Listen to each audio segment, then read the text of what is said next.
Before we dive in, please remember that the information in this presentation is for educational and informational purposes only. I am not affiliated with the College Board, and the strategies discussed are based on my personal experience and research. Individual results will vary, and this is not a guarantee of a specific score. It's 10:47 p.m. on a school night. You're sitting at your desk under the harsh glow of a lamp, and you're surrounded. On your left, a fortress of SAT prep books, each one about 1,000 pages thick, with a cover promising a guaranteed higher score. On your right, a pile of flashcards you were supposed to memorize 2 weeks ago. In front of you is a practice test, and you're staring at question number 7 in the Math No Calculator section. It's been 5 minutes. You've read the question 6 times, and the numbers and letters have started to melt into a meaningless soup. Your brain feels like a dial-up modem trying to load a 4K video. You feel a wave of panic, followed by a tidal wave of exhaustion. You look at the stack of books that your parents spent hundreds of dollars on, and you can't escape the one crushing thought: I'm doing everything they say I'm supposed to do. Why isn't this working?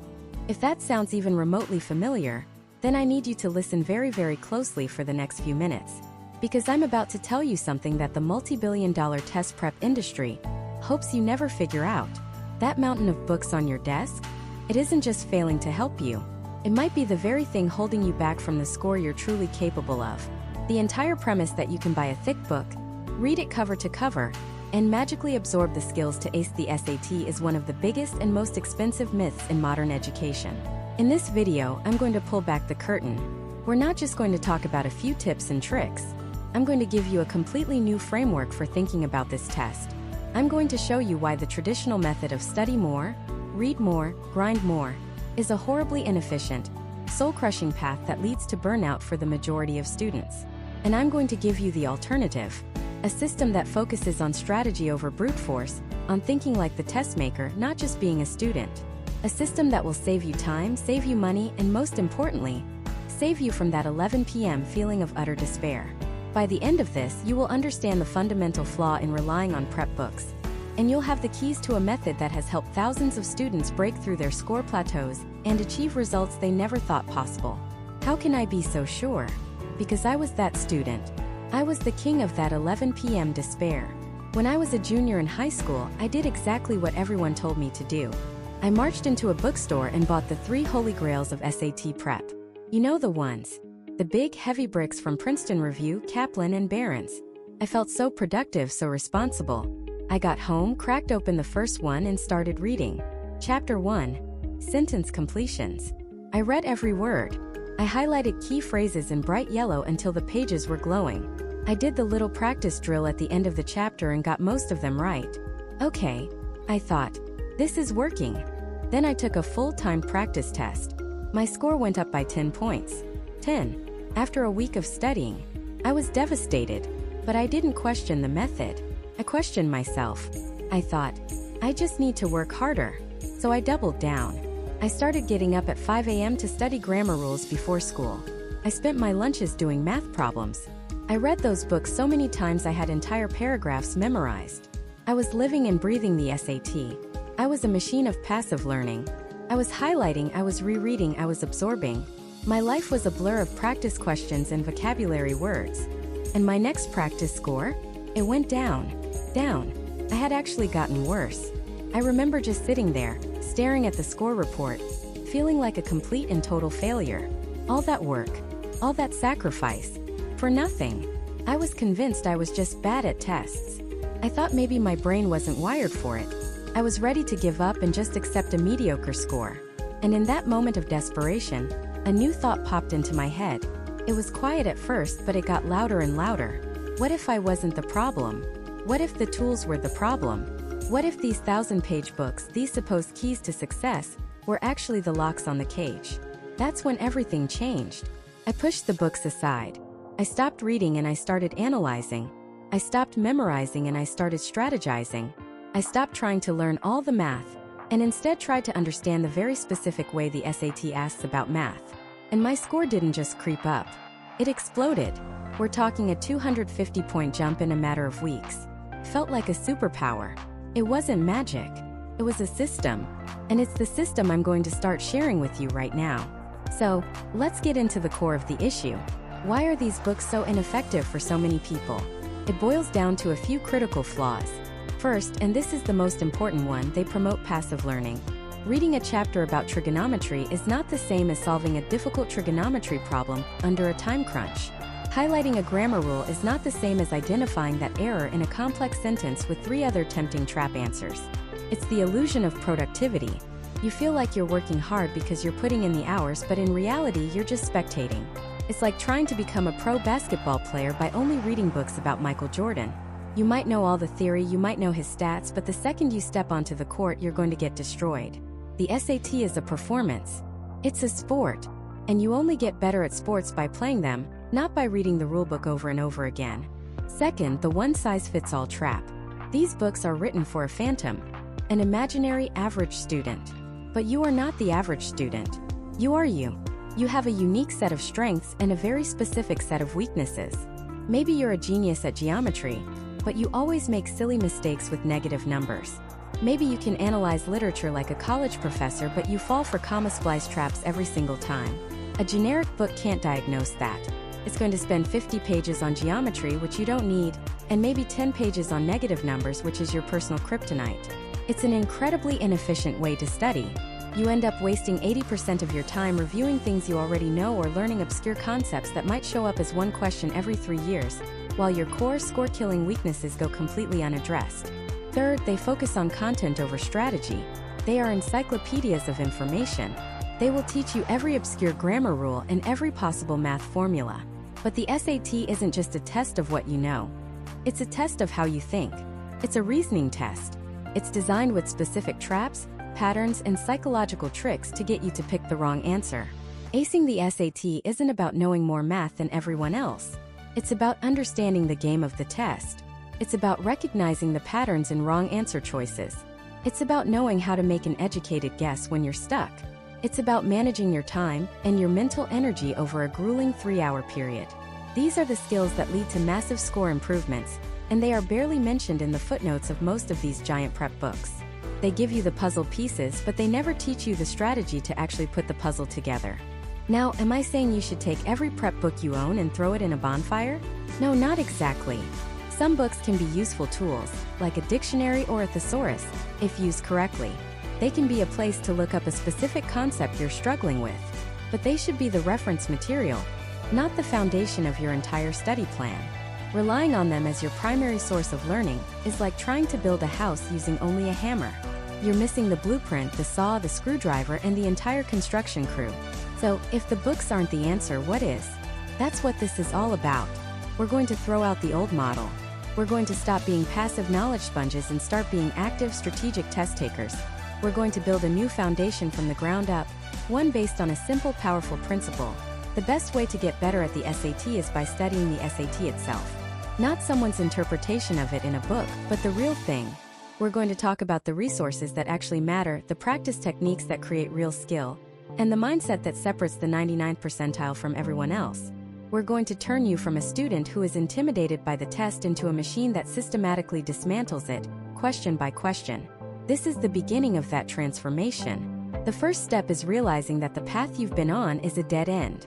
The next step is learning the new path. So, what is the single most powerful and effective resource for preparing for this test? What is the one tool that, if used correctly, is worth more than a shelf full of expensive books and a $1,000 prep course combined? And the best part? It's 100% completely and totally free. The answer is hiding in plain sight, and in the next part I'm going to reveal exactly what it is and give you the blueprint for how to use it. So what is this magic bullet? This one single resource that's more powerful, more effective, and more tailored to you than a shelf full of 5-pound textbooks and a $1,000 prep course combined? The answer has been staring you in the face this whole time. It's the official #1 undisputed best resource for SAT prep on the planet. And it is Khan Academy. Now hold on. Before you click away thinking, Khan Academy? That's it? The free math website. I need you to understand something. This isn't just some random website with a few practice problems. This is the official partner of the College Board. Let me say that again because it is the single most important fact in your entire SAT journey. The College Board, the very organization that creates, writes, and scores the SAT, has exclusively partnered with Khan Academy to create the official study platform. Think about what that means. Every other company, every Kaplan, Princeton review, Barron's, they are all outsiders. They are incredibly smart people, don't get me wrong, but they are reverse engineering the test. They're making educated guesses about the types of questions you'll see, the patterns in the math section, the way grammar rules are tested. They're playing a very, very expensive guessing game. But Khan Academy isn't guessing. They have the source code. They are working directly with the test makers. Using any other resource is like trying to learn a secret recipe by tasting the final cake. Using Khan Academy is like having the head chef personally walk you through the recipe step by step. Why then does this billion-dollar test prep industry even exist? If the Holy Grail is free, why are we all spending a small fortune on books and classes? Comes down to a simple, powerful psychological trick. We equate cost and weight with value. When you drop $150 on a stack of 4 massive books, you feel like you've accomplished something. You lug them home, you stack them on your desk, and that physical weight, that thud as they hit the table, feels like progress. Feels serious. A free website, on the other hand, feels light. Feels less real. It doesn't feel like you've made a serious investment, so your brain tells you it must not be as valuable. It's a cognitive bias, a marketing trap, and it's costing students and their families a fortune. Let me tell you about a student I once knew. We'll call her Maya. Maya was the perfect student. Straight A's, ambitious, and terrified of the SAT. Her parents, wanting to give her every advantage, did what most parents do. They went to the bookstore and bought everything. The big comprehensive guide, the book just for math, the one for reading, the one with 10 practice tests. Then they signed her up for a weekend boot camp that cost more than their first car. Maya's desk looked like a fortress built of paper. She spent her entire summer drowning in practice questions. She'd finish a chapter, take a quiz, get a mediocre score, feel terrible, and then just turn the page and start the next chapter. She was working incredibly hard, putting in for 5 hours a day. But she was just spinning her wheels. Her practice scores weren't budging. She was doing a massive volume of work, but none of it was targeted. She was studying things she already knew and glazing over the things she didn't, because it was too painful to confront her weaknesses.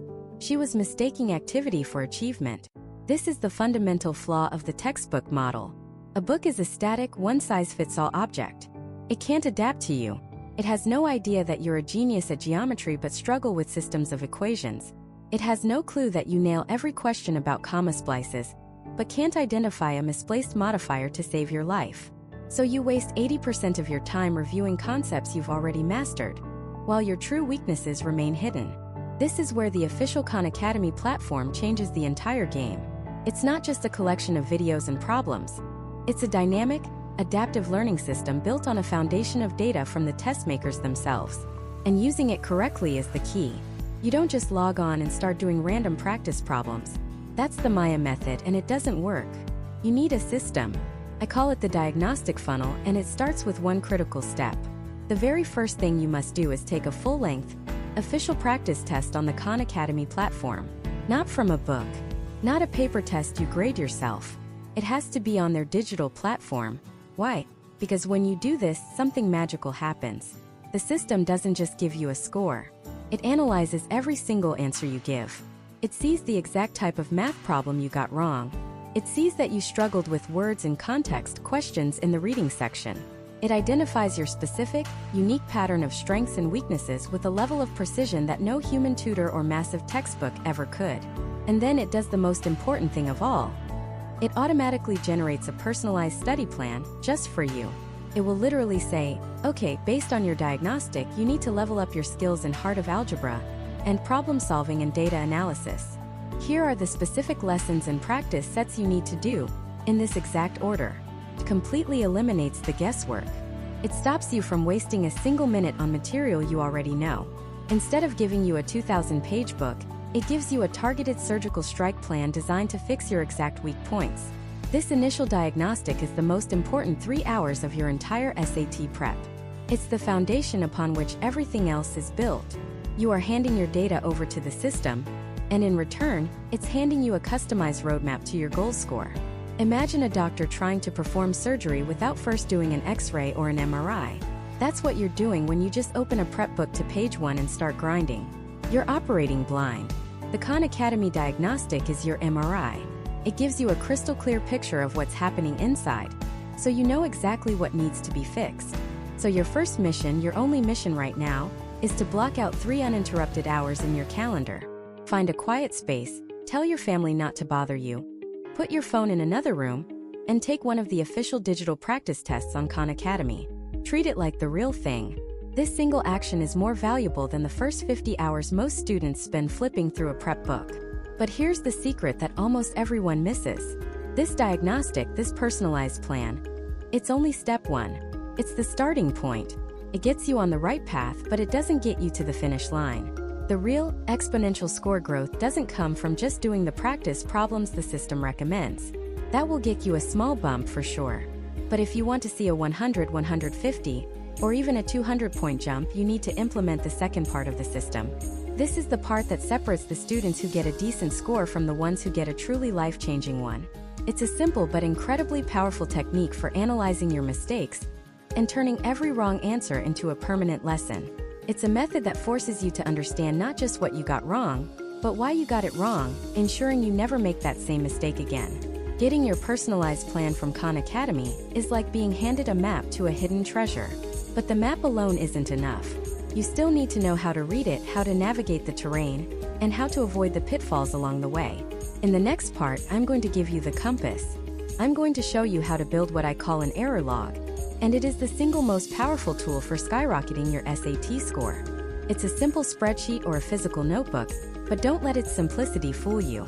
This is the key that unlocks the patterns, the habits, and the hidden weaknesses that are holding your score hostage. Most students study for the SAT like they're trying to fill a leaky bucket with a fire hose. They just blast themselves with information, more practice tests, more chapters, more flashcards, hoping that some of it will stick. They take a practice test, get a score, feel a brief moment of either relief or despair, circle the ones they got wrong, and then what? They might glance at the answer key, see the right answer was C instead of there, and think, oh, okay, C. Got it. Then they move on. This is the single biggest waste of time in all of SAT prep. It's the equivalent of a doctor looking at a patient with a broken arm and just saying, yep, that's broken, and then walking out of the room. There's no diagnosis, no treatment plan, no healing. Your wrong answers aren't just mistakes. They are data points. They are clues left behind at the scene of the crime. And the error log is your detective's notebook. It forces you to stop being a passive victim of the test and become an active investigator of your own mind. It transforms every single mistake from a source of frustration into a personalized lesson plan. You're not just finding out what you got wrong, you're performing an autopsy on the mistake to figure out precisely why you got it wrong. And that why is where the gold is buried. So how do you build it? It's incredibly simple. Open up a Google Sheet or grab a spiral notebook. I actually prefer a physical notebook for this because the act of writing things down by hand sears it into your memory, but a spreadsheet is more searchable. Do what works for you. You're going to create 5 columns. That's it. 5 columns that will change the way you study forever. Column 1. Question ID. This is just basic bookkeeping. Where did this question come from? Be specific. Official Practice Test 3, Section 1, Question 24. Or Khan Academy Reading Passage 2, Question 18. This way you can always go back and find the original question in its context. Column 2. The gist. You don't need to write out the whole question. Just summarize it in a few words. Main idea of paragraph 4. Or solve for x in the quadratic. This is just a quick reference. Column 3. My mistake. Here you write down the answer you chose and the correct answer. For example, I chose B, correct was D. Simple. Now the first 3 columns are just the setup. They're the police report. Column 4 is where the real detective work begins. Column 4 is titled, The What? This is the most important column in your entire prep process. You need to diagnose with brutal honesty why you made the mistake. And almost every single error on the SAT falls into one of 4 categories. Category 1 is the careless error. This is the facepalm moment. You knew how to do the problem, but you made a silly mistake. You added when you should have subtracted. You missed the word not or except in the question stem. You solved for x when the question asked for 2x. You bubbled in the wrong answer on your sheet. These are infuriating, but they are also a huge opportunity. If you see a pattern of careless errors in your log, you don't have a content problem, you have a process problem. You need to slow down, underline key parts of the question, and double-check your work. Fixing this single issue can often boost a student's score by 50 points or more, almost overnight. Category 2 is the content gap. This is the most straightforward type of error. You got the question wrong because you genuinely did not know the information. You forgot the formula for the arc length of a circle. You didn't know the difference between a semicolon and a colon. You didn't understand the vocabulary word in the passage. These are the easiest problems to fix. Your error log will point to them like a giant neon sign. Hey, you need to learn the rules for subject-verb agreement. Then you can go to Khan Academy or a prep book and spend 20 focus minutes learning that specific rule, instead of passively rereading an entire 80-page grammar chapter. Category 3 is the strategy error. This is a sneaky one. You knew the content, you didn't make a careless mistake, but you still got the question wrong. Why? Maybe you fell for a trap answer. The SAT loves to create answer choices that are almost right. They'll use words directly from the passage but twist the meaning. Or they'll give you an answer that's factually true, but doesn't actually answer the specific question being asked. A strategy error could also be a time management issue. You spent 5 minutes on a single hard math problem when you could have used that time to answer 3 easier ones correctly. Your error log will reveal these patterns. You'll see, wow, I consistently fall for trap answers that misrepresent the author's tone. Now you have something specific to work on. You can actively hunt for those trap answers in your practice, learning to recognize their scent. And the final category, category 4, is misinterpretation. This is the most advanced and often the most stubborn type of error. You understood all the words in the question, you knew the underlying concepts, but you fundamentally misunderstood what the question was asking you to do. You thought the question was about the author's purpose, but it was really about the rhetorical effect of a specific phrase. These are the errors that separate the 1400s from the 1500s. Identifying these requires deep thinking. You have to force yourself to reread the question and the passage and pinpoint the exact moment your brain went down the wrong path. So, for every single question you get wrong, you diagnose it and place it into one of those 4 categories in column 4. Be specific. Don't just write content gap. Write content gap. Forgot the formula for the volume of a sphere. Don't just write careless error. Write careless error. Solved for the radius instead of the diameter. This brings us to the final magical column. Column 5. The fix. What is the one specific actionable thing you will do to prevent this exact mistake from ever happening again? This is your prescription. If it was a careless error, the fix might be, I will circle the word not every time I see it in a question. If it was a content gap, the fix is, I will watch the Khan Academy video on circle theorems and do 10 practice problems. If it was a strategy error, the fix might be, when I'm stuck between 2 reading answers, I will go back to the text and find direct evidence for one of them before choosing. Do you see the power in this? After just 1 practice test, you won't have a messy sheet of red X's. You will have a personalized, prioritized, and actionable study plan. You can scroll through your error log and immediately see your patterns. Wow, 60% of my math errors are careless mistakes. I don't need to learn more math, I need to be more careful. Or, almost all of my writing errors are about comma usage. I'm going to become the world's leading expert on commas this week. This process turns studying from a vague, overwhelming chore into a targeted surgical strike. You're no longer guessing what to study. Your own mistakes are telling you exactly what to study. You are creating your own personal SAT textbook, one that is perfectly tailored to your unique weaknesses. This is why the prep books themselves start to matter less. The book isn't the magic, the system is the magic. The error log is the system. It ensures that you learn from every single error, that you never make the same mistake twice. It builds a feedback loop that forces you to get smarter with every single problem you miss. It's the difference between wandering lost in the woods and having a GPS that reroutes you every time you take a wrong turn. You're still walking the path, but now, every step is guaranteed to take you closer to your destination. Now that you have the compass, the tool to diagnose your exact weaknesses with pinpoint accuracy, the next question is obvious. Once you know you have a content gap in, say, trigonometry, what's the best way to fill it? Where do you find the most effective drills for fixing your comma splice problem? You have the diagnosis, now you need the medicine. And the best medicine isn't always found in the most expensive bottle. Let's talk about that medicine. The most effective treatments aren't just powerful, they're specific.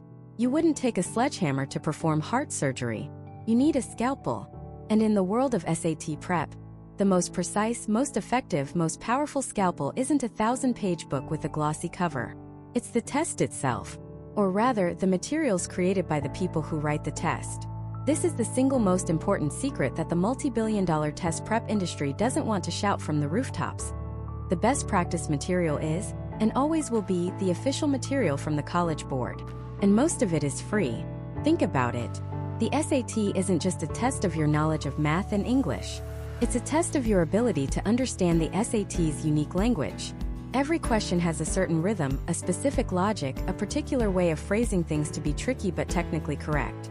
The writers of the SAT spend thousands of hours and millions of dollars developing questions that fit a precise statistical profile. They have a voice, a fingerprint that is unique to them. Third-party companies, no matter how smart their employees are, can only ever create a facsimile, an imitation, a cover band playing another artist's greatest hits. It might sound pretty close, but a true fan can always tell the difference. Studying exclusively with unofficial materials is like training for a boxing match against Muhammad Ali, by only sparring with people who are trying to fight like him. You'll learn some moves, sure, but you won't internalize his specific timing, his unique shuffle, the exact angle of his jab. Then, on fight night, you step into the ring with the real champion, and you realize that all those little details you missed in practice are the only things that matter. The test prep books are the sparring partners, the College Board's official practice tests. That's the real Ollie. So where do you find this gold standard material? First, the College Board website itself. They release a number of full-length, official practice tests in PDF form. These are your holy grail. These aren't SAT-style questions. They are SAT questions, often retired from previous official exams. You should treat these tests like precious resources. Don't just burn through them. Each one is a full 4-hour diagnostic tool. It's a dress rehearsal for game day. But the real game changer, the tool that renders entire sections of those big prep books obsolete, is the College Board's official partnership with Khan Academy. This isn't just a casual collaboration. It's a deeply integrated system designed to be the ultimate SAT prep engine. And it is completely 100% free. When you take one of those official practice tests, you can link your College Board account to your Khan Academy account. And this is where the magic happens. Khan Academy's algorithm doesn't just tell you which questions you got wrong. It analyzes the type of questions you got wrong. It says, okay, it looks like you struggled with interpreting words in context on the reading section, and specifically, you missed 2 level 4 difficulty questions on that skill. You also seem to have a weakness in solving quadratic equations in the math section. It performs that deep diagnosis we talked about, but on a granular skill-by-skill level. Then it prescribes the medicine. It doesn't just give you a generic chapter to read. It builds a personalized practice plan for you. It will literally serve you up a series of drills and instructional videos focused only on the areas where you are weak. If you're already a master of geometry, it won't waste your time with geometry problems. It will hammer you again and again on those quadratic equations until that weakness becomes a strength. A physical book can't do that. A book is a static, one-size-fits-all document. It has no idea who you are. Khan Academy adapts to you in real time. It's like having a personal tutor who has memorized your entire academic profile and knows exactly what you need to work on next. So, if all of this is true, what is the point of a prep book at all? Are they just expensive paperweights? Not exactly. They have a purpose, but it's a much more limited, specialized purpose than their marketing would have you believe. Prep books are not the main course. They are the spice rack. You don't eat a bowl of oregano for dinner. You use a pinch of it to make your main course taste better. Here's when a prep book becomes useful. Let's say you've been following your Khan Academy plan, but you're hitting a wall with a very specific concept, for example, rotating 3D figures or complex punctuation rules involving semicolons. You've done all the Khan Academy drills, watched the videos, but it's just not clicking. This is the moment to turn to a third-party book. Why? For one reason and one reason only, a massive volume of targeted practice problems. You can flip to the chapter on semicolons and find 50 different practice questions, all focused on that one skill. You can drill yourself into oblivion, working through every possible variation of that problem type until the pattern is burned into your brain. You are using the book as a question bank, a library of drills for a highly specific purpose. You're not reading its strategy guides. Those are often generic and less effective than what you'll learn by simply analyzing official explanations. You're not taking its full-length practice tests. Those are the slightly off-key cover songs we want to avoid. You are performing surgical strikes, extracting only the targeted practice you need to fix a diagnosed weakness, and then you're getting out. The danger is what I call the illusion of productivity. A student walks into a bookstore, buys 3 different SAT prep books, and their backpack is suddenly 20 pounds heavier. They feel like they've accomplished something. They stack the books on their desk and think, wow, I'm really getting serious about this. But then they spend the next 3 months bouncing between 3 slightly different unofficial versions of the SAT. They get a 650 on the math section of a Barron's test, then a 680 on a Princeton review test, then a 660 on a Kaplan test. They have no consistent benchmark. They are learning the quirks of 3 different test prep companies instead of the one that actually matters. The College Board. Don't fall into this trap. Quality over quantity. Precision over volume. Your study plan should be 80 to 90% official College Board and Khan Academy materials.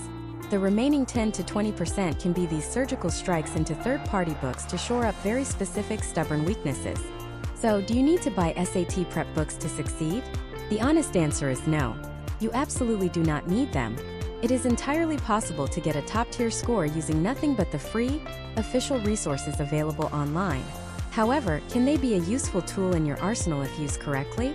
Yes, but they are a supplemental tool, not the foundation.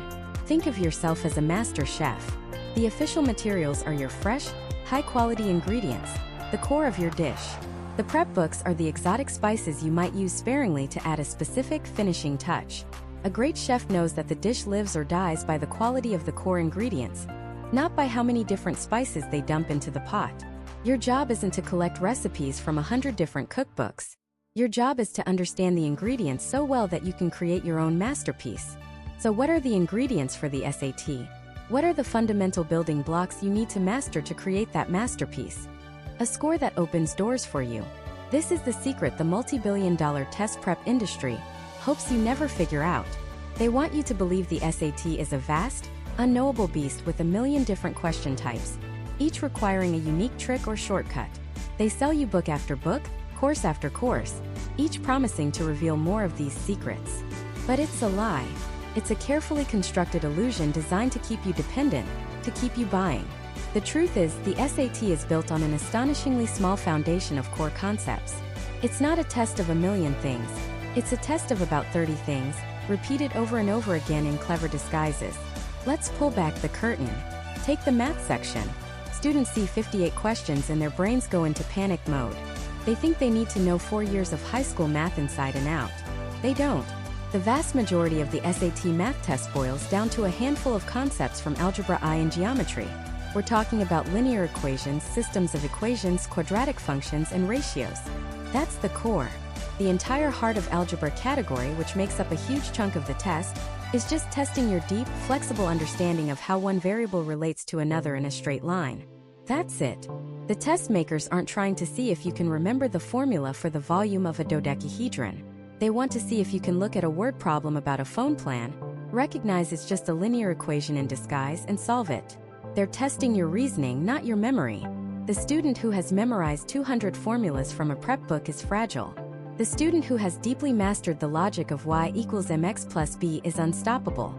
It's the same for the reading section. The industry sells you on speed reading techniques, vocabulary flashcards with thousands of obscure words, and complex strategies for every question type. It's noise. The core ingredient of the SAT reading section is one simple, powerful skill: finding the evidence. That's it. Every single question in the reading section has a right answer that is directly supported by a specific line or set of lines in the text. There is zero ambiguity. It's not like your English class where you can argue about the symbolism of the green light.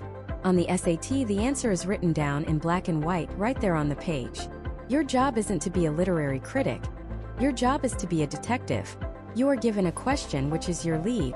You then scan the text, which is your crime scene, for the concrete proof, the evidence that directly and unequivocally supports one of the answer choices. Any answer choice that requires you to make an assumption, to infer too much, or to bring in outside knowledge is by definition wrong. Mastering this one skill, this one ingredient of evidence-based reading, is more valuable than every reading trick in every prep book combined. And the writing and language section? It's the most predictable of all. It masquerades as a test of your writing style, but it's not. It's a test of pattern recognition. There are only about a dozen major grammar rules that are tested repeatedly: subject-verb agreement, pronoun clarity, punctuation, specifically commas, semicolons, and colons, logical transitions, If you master these rules, you've mastered the section. The test makers will try to hide a simple subject-verb agreement error in a long, convoluted sentence, but the underlying ingredient is the same. It's like a "Where's Waldo?" puzzle. The background is crowded and confusing, but Waldo is always wearing the same red and white striped shirt. Your job is to train your eyes to spot the stripes, to see the grammatical pattern through the noise. This is the fundamental shift in mindset that changes everything. The SAT isn't a mountain of content to be memorized. It's a small toolbox of skills to be mastered. The test feels hard because the test makers are expert chefs. They take these few simple ingredients, a linear equation, a rule about commas, the concept of finding evidence, and they combine them in ways that look new and intimidating. They wrap a simple algebra problem in a complex story about atmospheric pressure. They hide a punctuation error inside a passage about the history of jazz. They are masters of disguise. And this is where so many students get trapped. Let me tell you about a student I worked with. We'll call her Maya. When Maya first came to me, she was the perfect example of the prep book problem. Her bedroom floor was literally covered in them. She had the big official one, of course, but she also had books from Kaplan, Princeton Review, Barron's, and 3 or 4 other brands she'd bought in a panic. She was doing what she thought she was supposed to do. She was working hard. She would spend hours every night reading a chapter from one book, doing the practice drills, then switching to another book to learn their unique strategy for the same topic. She had hundreds of flashcards with vocabulary words and math formulas. Her scores were completely stuck. She had hit a plateau around 1250 and no amount of more books, more hours, more practice tests could get her to budge. She was exhausted, demoralized, and convinced she just wasn't a good test taker. Maya was trying to memorize the recipes from 100 different cookbooks. When she took a practice test, it was like a chef telling her to cook a dish she'd never seen before. She'd panic, frantically trying to remember if this new dish was more like the recipe from the Kaplan book or the one from the Barron's book. She was paralyzed by information overload. The first thing we did was radical. We took all of the books, all of them, and put them in a box in her closet. All except one, the official College Board SAT study guide. But we weren't even going to use it like a normal book. For the first week, I gave her a single assignment. I told her, we are only going to focus on one ingredient, subject-verb agreement. Her job was to go through the writing sections of 4 official practice tests with a highlighter. She wasn't allowed to time herself. She wasn't allowed to even answer the other questions. Her only mission was to find and highlight every single question that tested subject-verb agreement. The first test took her forever. She was hesitant, unsure of what she was looking for. By the 4th test, something clicked. She started seeing the pattern. She saw how the test makers would separate the subject from the verb with a long descriptive phrase to try and confuse her. She saw the common tricks, the recurring structures. She wasn't memorizing a rule. She was internalizing a concept. She was learning to see the matrix. The next week, we did the same thing for linear equations in the math section. The week after that, it was words and context questions in the reading section. Slowly, methodically, we weren't studying for the SAT. We were mastering its ingredients one by one. Her confidence skyrocketed. When she took her next practice test, she wasn't seeing 52 reading questions anymore. She was seeing 10 evidence-based questions, 5 main idea questions, 8 words and context questions, all patterns she knew how to solve from the inside out. She wasn't a student trying to guess the right recipe. She was a chef who understood the ingredients. She could walk into any kitchen, look at any dish, and know exactly how it was made. Maya broke 1,500 on her next official SAT. Not because she bought another book, but because she had the courage to put them all away and focus on the fundamentals.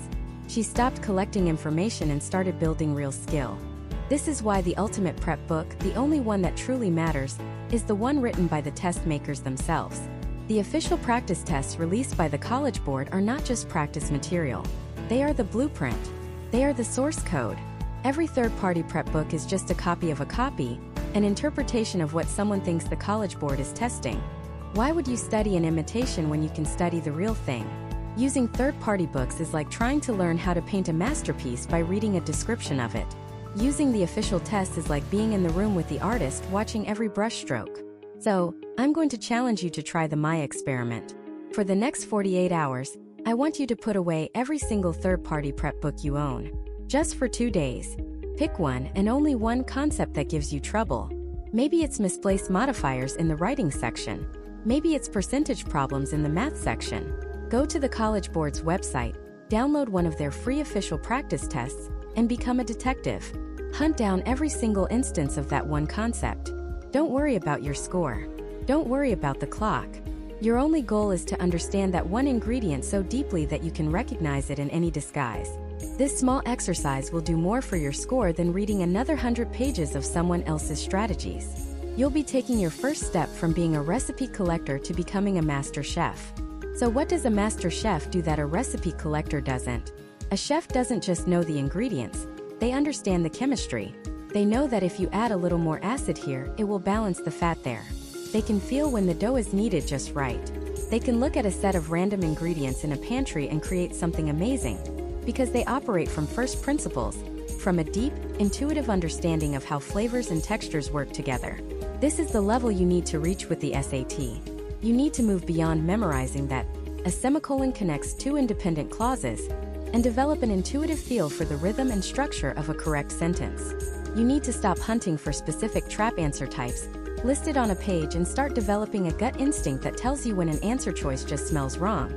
It feels too extreme, too narrow, or it's using language that doesn't match the tone of the passage. This is the fundamental flaw of relying solely on prep books. They turn you into a recipe collector. You accumulate a thick binder of notes, 100 different strategies for 100 different problem types. You know the recipe for a quadratic equation problem, a vocabulary and context problem, a data interpretation problem. But when the test presents a question that's a slightly weird fusion of two different recipes, or when the pressure is on and your mind goes blank, you freeze. You're frantically flipping through the mental recipe cards in your head, but none of them seem to fit perfectly. The master chef, on the other hand, doesn't panic. They see the core ingredients of the problem, the underlying logic, the fundamental concept being tested, and they improvise. They create their own solution on the spot because they understand the principles, not just the procedure. So how do you make that leap? How do you train that intuition? You do it by changing the way you practice.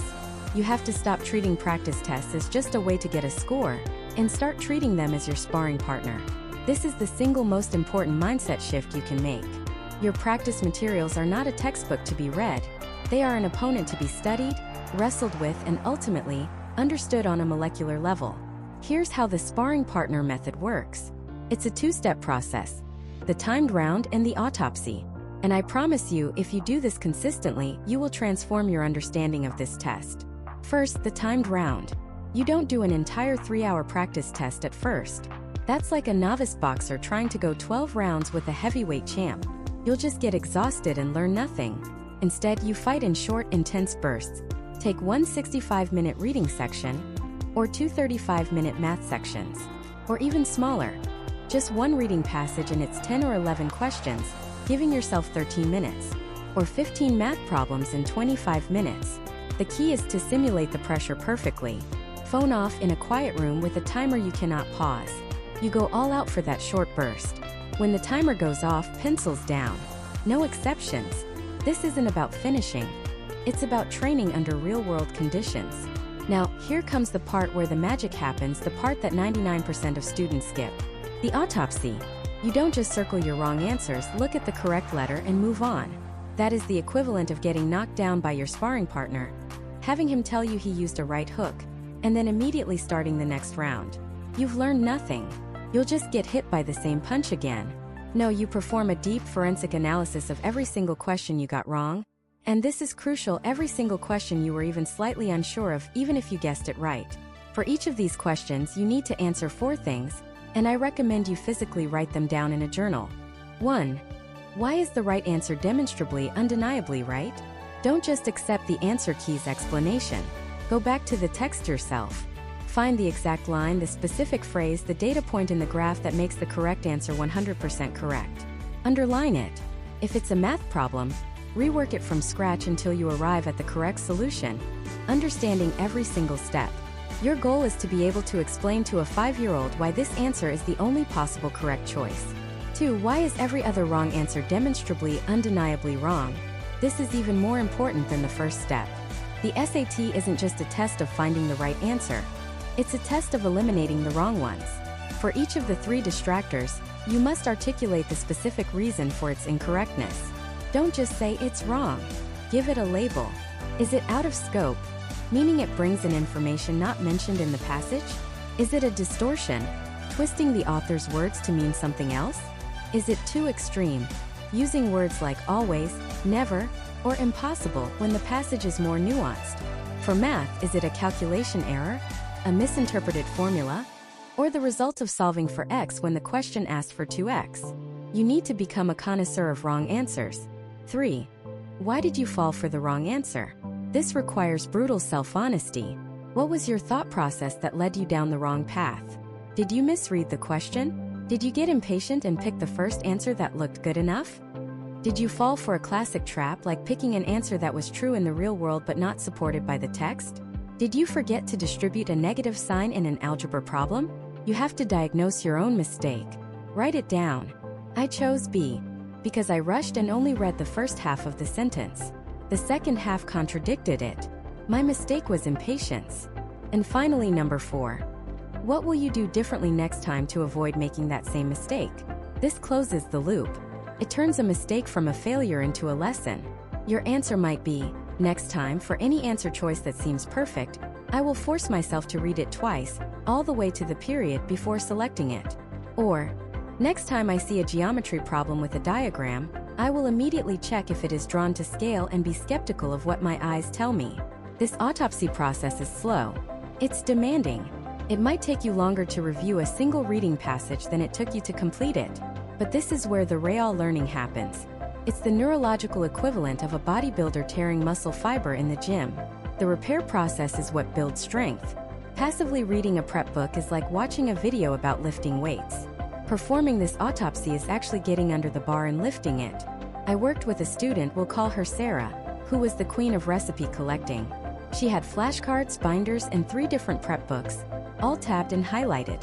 But her score was stuck in the low 1400s because under pressure she just default to her gut, and her gut was often wrong. We threw out the books and started the sparring partner method. In her first autopsy session, she discovered something incredible. On 8 out of the 10 reading questions she got wrong, the incorrect answer she chose was a distortion trap. It used the same keywords from the passage but twisted the meaning. It was her kryptonite. She had never realized this specific pattern before. So for the next week, her only focus was on spotting that specific trap. We called it the twist. Before she even looked for the right answer, her first job was to find and eliminate the twist. It became a game. And in 2 weeks, her reading score jumped 70 points. Not because she learned any new content, but because she identified her personal enemy on the test and learned how to defeat it. A prep book can't do that for you. It can tell you that distortion traps exist, but it can't sit with you, analyze your personal thought patterns, and show you that it's your number one weakness.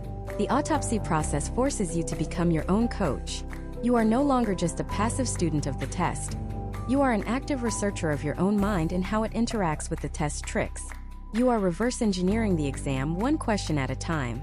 But even with this powerful autopsy method, there's one silent killer that sabotages more high-potential students than anything else. It's a mental error that happens before you even read the first word of the question. A cognitive bias that can invalidate all of your hard work in an instant. And in the next part, we're going to expose what it is and show you how to build an unbreakable defense against it. This cognitive trap is called the answer first delusion. And it's not your fault. It's a shortcut your brain loves to take. A deeply ingrained habit that saves mental energy in everyday life, but becomes a catastrophic liability in the high-stakes environment of the SAT. Think of it like this. Imagine a rookie detective arriving at a crime scene.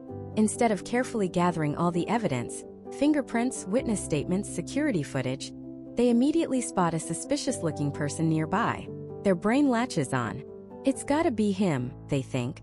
From that moment on, every piece of evidence they encounter is filtered through that initial assumption. They start looking for clues that confirm their theory, while subconsciously ignoring or downplaying anything that contradicts it. They're not searching for the truth anymore. They're searching for justification. That is precisely what happens to millions of students on the SAT. The test is not just a measure of your knowledge. It's a masterfully designed psychological obstacle course. The test makers are not your teachers. They are architects of illusion. They know about the answer-first illusion, and they craft their questions to exploit it with brutal efficiency. Here's how they set the trap.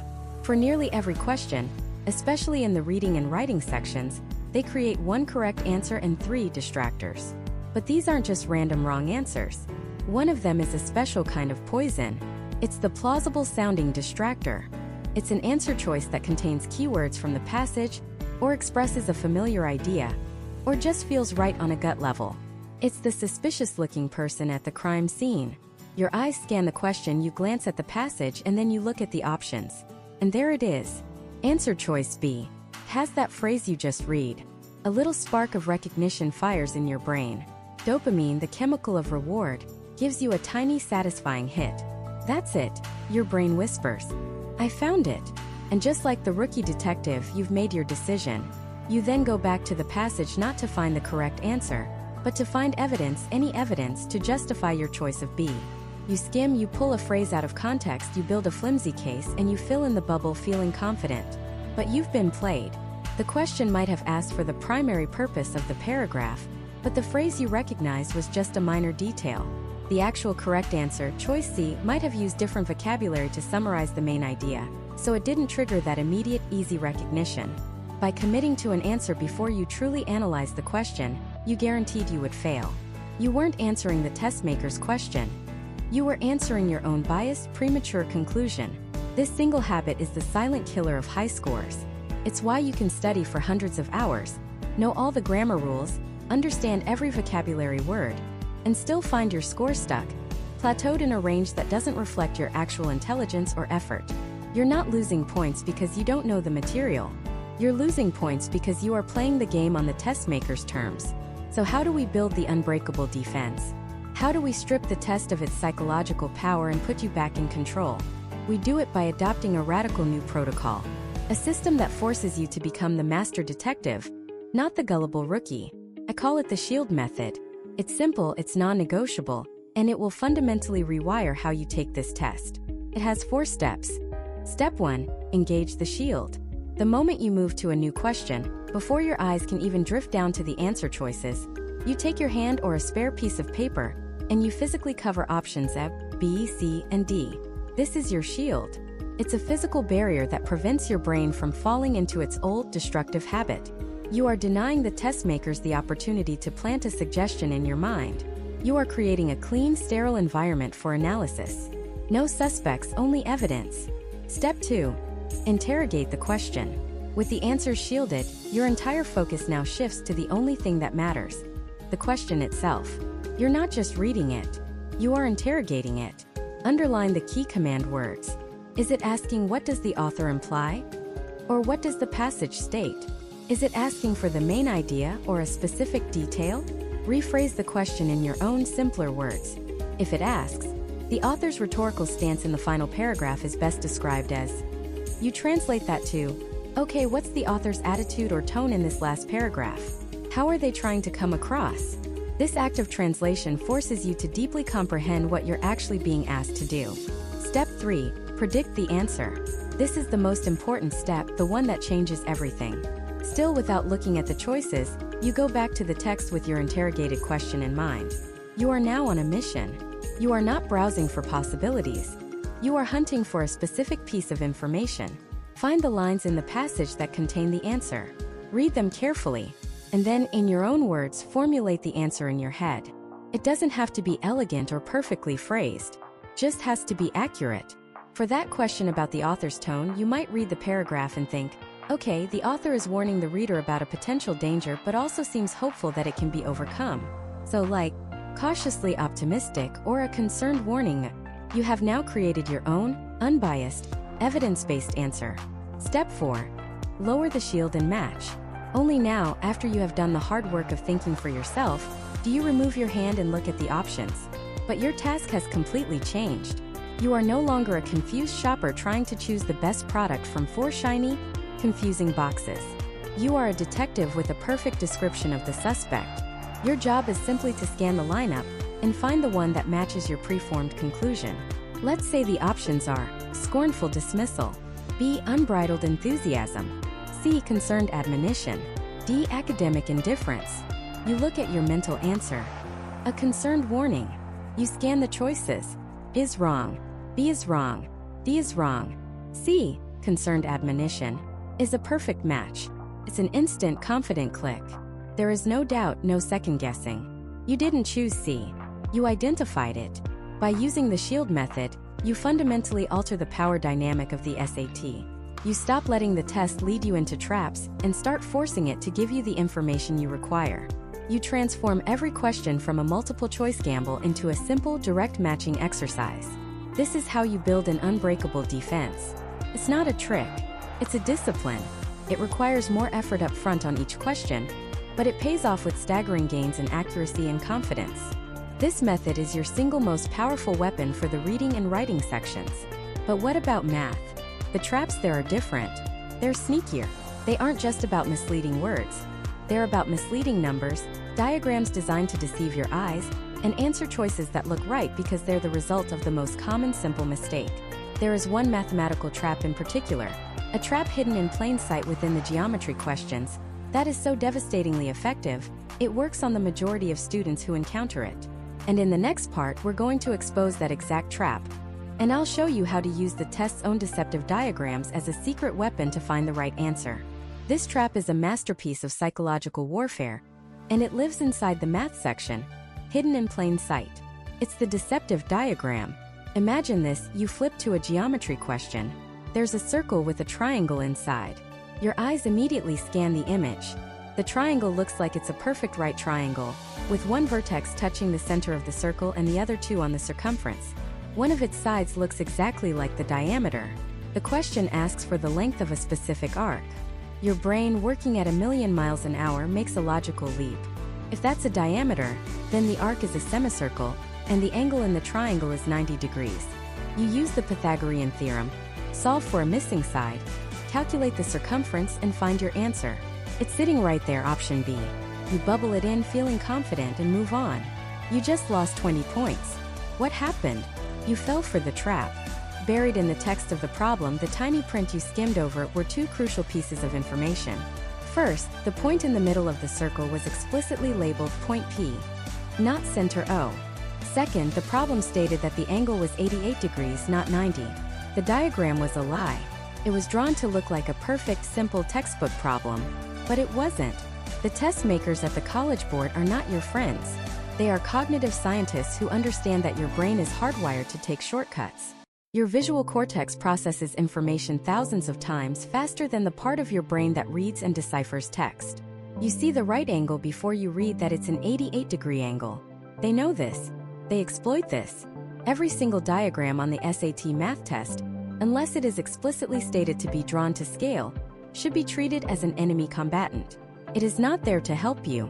It is there to mislead you. This is one of the biggest reasons why simply drilling formulas from a prep book fails. A book can give you the Pythagorean theorem.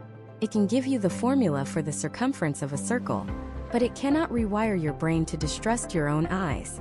It doesn't train you in the art of suspicion, which is one of the most critical skills for acing the SAT. You have to approach every diagram with a healthy dose of paranoia. Assume it's lying. Assume the lines that look parallel aren't. Assume the angle that looks like 45 degrees is actually 43. Assume the figure that looks like a square is a trap. Your default setting must be skepticism. So how do you turn their greatest weapon against them? How do you use their deceptive diagrams to your advantage? You do something that almost no one does because it feels like a waste of time, but it is the single most effective way to defuse the trap. You redraw it. On your scratch paper, you perform a simple 5-second act of rebellion. You draw your own version of the diagram, but you don't just copy it. You redraw it based only on the information given in the text, and you actively exaggerate the reality. Let's go back to that circle problem. You read the text first. You see point P and you see 88 degrees. You immediately know the diagram is a lie. So you take your pencil and on your scratch paper you draw a circle. You put a point clearly off-center and label it P. You draw the triangle, but instead of making that one angle look like 90 degrees, you make it look visibly acute, obviously not 90. You make it look like the 88 degrees the text told you it was. Suddenly the entire problem changes. Your brain is no longer fighting the visual lie.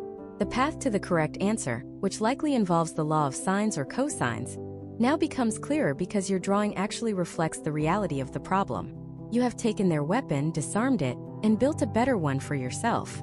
Let's take another example. A question shows two lines crossed by a transversal.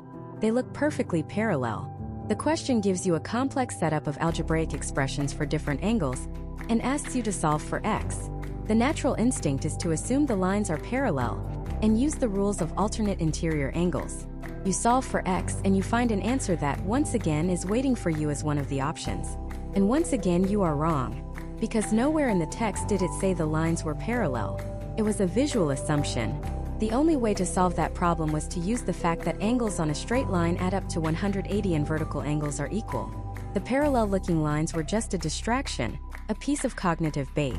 Now, imagine the student who has been trained to be suspicious. They see the diagram and their first thought is, okay, what's the lie? They scan the text for the magic words. Lines L and M are parallel. The words aren't there. Red flag. So they ignore the seductive illusion of parallelism. They redraw the two lines on their scratch paper, but this time they draw them slightly but obviously askew. Now their brain is no longer tempted to use the wrong set of rules. It is forced to rely only on the geometric truths that are always valid, parallel or not. They solve the problem correctly. That's the difference between a 650 and a 750. It's not about knowing more math. It's about knowing the game of the test. This technique is a paradigm shift. You stop being a passive victim of the test design and become an active interrogator of it. Redrawing the diagram does three critical things. First, it forces you to slow down and actually read the text, extracting the cold, hard facts instead of being seduced by the image. Second, it breaks the powerful cognitive illusion the test makers have created. You are literally replacing their lie with your truth. And third, your new, more accurate drawing often reveals relationships and pathways you couldn't see when your brain was processing the faulty image. An obtuse angle that looked acute might suddenly make it obvious which formula to use. A side that looked short is now correctly drawn as the longest side, clarifying how to set up your equation. Think about the sheer arrogance of this strategy. The College Board spends thousands of dollars on psychometricians and graphic designers to create these perfect little traps. And you, with a number 2 pencil and a piece of scratch paper, dismantle their entire effort in 10 seconds. You are not just solving a math problem. You are beating the test maker at their own game. This isn't something a prep book can teach you by just listing formulas. A book tells you what to know. This strategy teaches you how to think. It's a meta skill. It's the software update your brain needs to run the SAT program successfully. And this principle doesn't just apply to geometry. It applies to data interpretation questions too. You'll see bar graphs where the y-axis doesn't start at 0, designed to make a small difference look like a massive one. You'll see pie charts where a tiny sliver is labeled with a deceptively large number. The trap is the same. They are counting on you to react to the visual before you analyze the data. The solution is the same. Ignore the picture. Look at the numbers. Trust the labels. Trust the text. If you have to, sketch a quick, more honest version of the graph on your paper to recalibrate your brain. The diagram is part of the question, not a guide to the answer. We've just disarmed the visual traps in the math section, one of the most common ways students lose points on problems they actually know how to do. But what about the verbal traps? What about the traps that don't rely on images, but on the ambiguity of language itself? In the reading section, there's a specific type of question that is a minefield for high-achieving students. It's a question designed to prey on your intelligence, to use your ability to make smart connections against you. It's called the reasonable inference trap, and it's the #1 killer of 800 score dreams. And in the next part, I'm going to show you how to spot it, and how a simple 2-word filter can instantly vaporize the wrong answers and reveal the correct one every single time. So what is this monster? This inference trap? It's a ghost. It's a phantom answer that looks solid, feels right, and seems perfectly logical, but it isn't actually there. The College Board has spent decades and millions of dollars perfecting this illusion. They know exactly how your brain works. They know that you are a smart, logical person who has spent your entire life making connections, reading between the lines, and drawing reasonable conclusions. And they use that against you. Let me tell you about a student I worked with. We'll call her Maria. Maria was brilliant. 4.0 GPA, aced her AP classes, destined for an Ivy League school. But she was stuck. She was absolutely cemented in the high 600s on the SAT reading section, and it was driving her insane. She'd review her practice tests, and for every question she got wrong, she could build a perfect logical argument for why her answer was the right one. She'd point to the passage and say, "See? The author says the company was losing money, And then he says the CEO was a visionary. So, it's reasonable to infer that the CEO's vision was probably too expensive and ahead of its time, which is why they were losing money. And you know what? In the real world, she'd be right. That's a fantastic, high-level inference. It's what your AP English teacher wants you to do. It's what college professors will expect from you. But on the SAT, it is poison. Maria was playing the wrong game. She was playing chess while the SAT was playing checkers. The SAT reading section is not a test of your sophisticated, real-world inferential ability. It is a scavenger hunt. It is a brutally simple open-book test of one single skill. Can you find the proof? The number one mistake smart students make is helping the author. They fill in the blanks. They connect dots that the author didn't explicitly connect. They build a logical bridge between two ideas in the text, and then they pick the answer choice that lives on that bridge. But the bridge you built doesn't exist. The only thing that exists is what is printed in black and white on the page. This is where the trap snaps shut. The SAT writers will give you a passage and then design 3 incorrect answer choices that are all perfectly reasonable, logical, real-world inferences. They are the answers a smart person would choose. And then they'll hide the one correct answer, which is often phrased awkwardly or seems too simple, but is the only one that is 100% directly and explicitly supported by the text itself. So how do you beat it? How do you rewire your brain to stop being a brilliant analyst and start being a cold, calculating evidence hunter? You use a simple 2-word filter for every single answer choice you ever look at again. That filter is, prove it. Not is it plausible? Not does it make sense? Not could this be true? But a simple, brutal, non-negotiable demand. Prove it.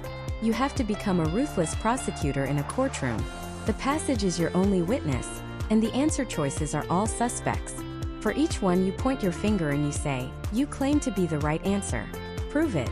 Show me the exact line, the exact words, the specific phrase in this passage that makes you undeniably true.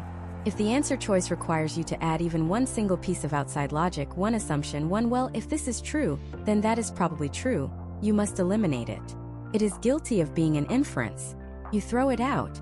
Let's see this in action. Imagine a short passage.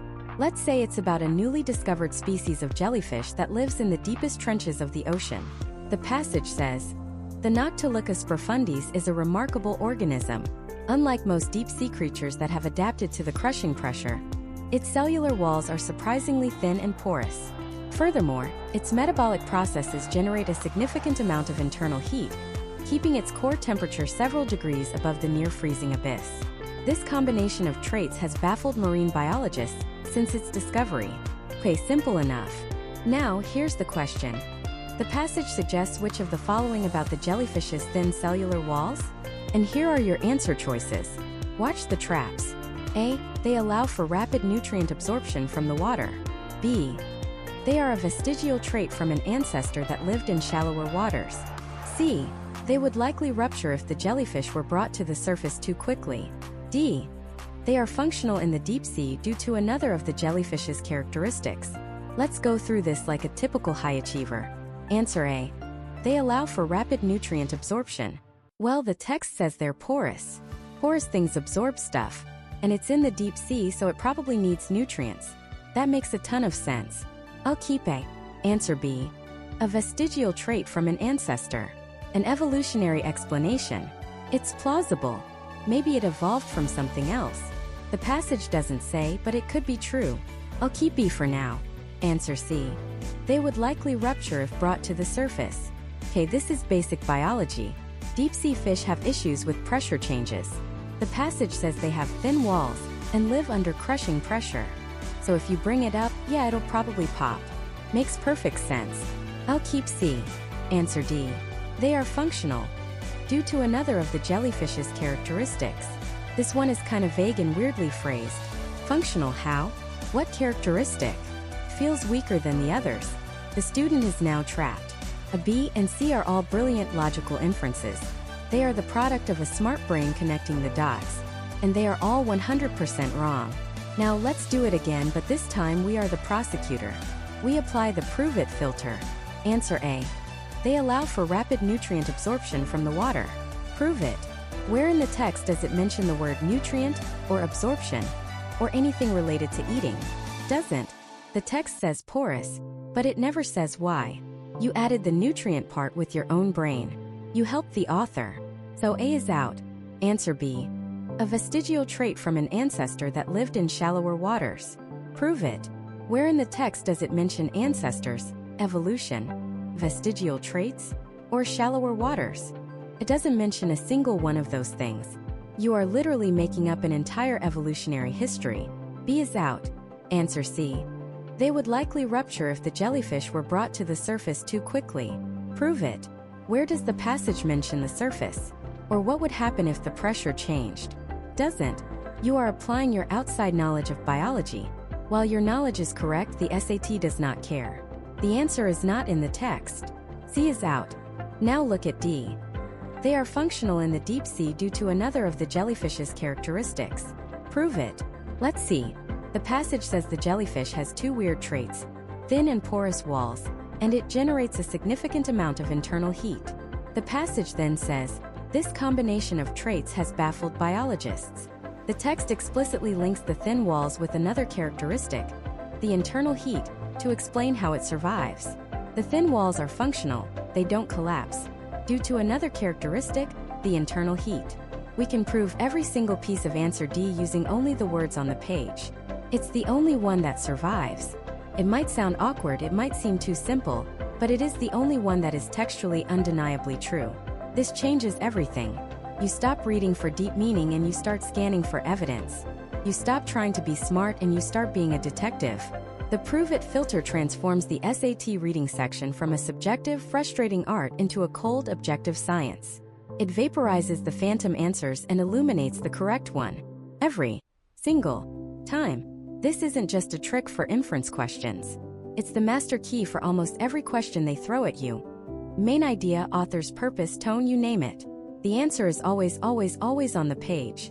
Now the test makers know about this. They know that the best students eventually figure this out. So they've built one final brilliant defense mechanism into the test. They've created a question type that essentially forces you to use the Prove It filter, and then asks you to prove how you did it. It's the final lock on the 800 score vault, the one that separates the great from the perfect. And in the final part of this series, I'm going to give you the key. That key isn't a book. It isn't a website, a tutor, or a magical shortcut. The key is a fundamental shift in your identity. You have to stop being the student and you have to start being the scientist. You have to stop being the test taker, and you have to start being the test maker. This is the final evolution. This is what it means to go from just answering questions to truly understanding the exam's DNA. Think about it. Every single question on the SAT was written by a human being. A very smart human being with a specific goal, to test a specific concept in a way that creates predictable errors. They design wrong answers, distractors, with the same care they used to write the right answer. These distractors aren't random. They are engineered traps, designed to catch students who make common mistakes, who misread the question, or who only have a surface-level understanding of the material. Your job is to stop falling into the traps and start admiring their construction. You need to develop what I call the test maker's mindset. When you adopt this mindset, your relationship with prep books changes completely. A book is no longer a textbook to be memorized. It becomes a collection of case studies. Each question is a puzzle box. Your goal isn't just to find the key to open it. Your goal is to understand the mind of the person who built the box. You start asking a different set of questions. Instead of just, what's the right answer? You ask, why is this the right answer? And more importantly, why are the other three answers definitively, logically, and undeniably wrong? You start to analyze the anatomy of a question. Let's take a reading question. A student sees a question and hunts for the answer in the passage.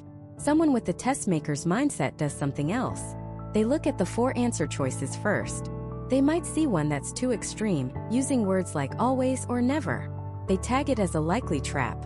They see another choice that's probably true in the real world, but isn't explicitly supported by the text, the plausible but unproven trap. They see a third answer that uses exact words from the passage but twists their meaning, the deceptive language trap. Only then do they look at the fourth option, the one that is often phrased in boring, moderate language, and they go back to the text with one mission: to find the specific, undeniable proof for that single answer, while also confirming why the other 3 are flawed. They aren't just finding an answer. They are conducting an investigation and eliminating suspects. Now apply this to math. A student gets a complex algebra question wrong. They look at the solution, say, "Oh, I forgot to distribute the negative," and move on. The test maker in training does not move on. They perform an autopsy. They ask, "Why did the test maker put that negative sign there?" They knew it was a common point of error. What does this trap look like? It looks like a simple distribution problem, but it's really a test of attention to detail under pressure. Then, the crucial step, they try to create their own. They take the same mathematical principle and build a new question around it, with a different story, different numbers, but the exact same trap. The moment you can write a question that would fool your past self is the moment you achieve mastery over that concept. You have now vaccinated yourself against that specific type of error. This is the ultimate evolution of the error log we talked about. Your error log shouldn't just be a list of your mistakes. It should be a blueprint of the SAT's traps. For every question you get wrong, you must identify the trap. Was it a conceptual gap? A misreading? A calculation error? A time management failure? You must name it, define it, and then, this is the part almost no one does, you must explain how you will build a system to prevent it from ever happening again. For example, if you constantly make negative sign errors, your new system is, every time I see a negative sign outside parentheses, I will physically circle it with my pencil before I do anything else. That's not just a hope, it's a protocol. It's an algorithm you run every single time. Elite students don't just study more, they build better systems. So let's finally answer the question that started this entire journey. Do you really need SAT prep books to succeed? The answer is a paradox. It is yes and it is no. Yes, you need the books. Or at least you need the raw material they provide. You need a source of high-quality, realistic practice questions.